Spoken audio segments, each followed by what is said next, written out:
In the first chapter of a book I came across recently called 2000 AD by Charles Norberg, he recalls encountering several acquaintances who had studied the Vedic scripture called the Mahabharata, which provides detailed descriptions of ancient wars, wherein the usages of what are referred to as celestial weapons were adopted. One of these weapons is called the Brahmastra. From these scriptures, we learn that just as modern scientists are now able to split the atom with modern technological devices, the former inhabitants of this planet were able to accomplish this task by the utilization of the formerly well-known science, classified as manipulation of sound vibration. All types of knowledge are taught in the Vedas. By vibrating a mantra,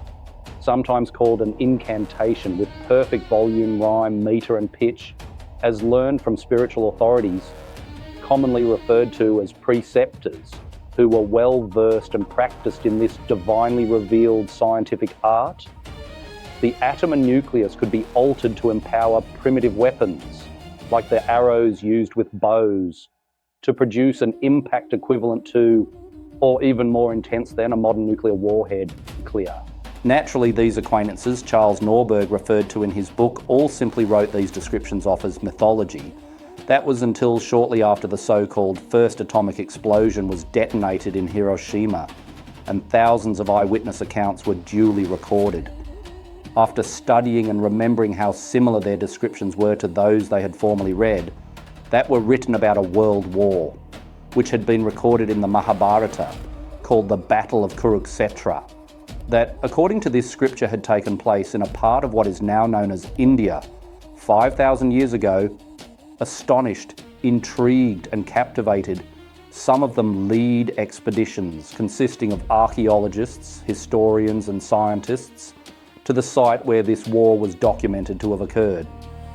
There, with appropriate equipment,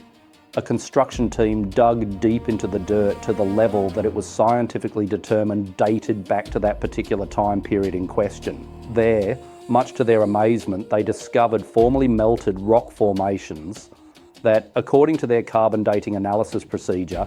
had in fact been transformed in that way during that ancient era, and with the assistance of other modern scientific devices, concluded that only some presently unknown type of nuclear device could have possibly caused this to happen. Also, according to these scriptures, this science was so refined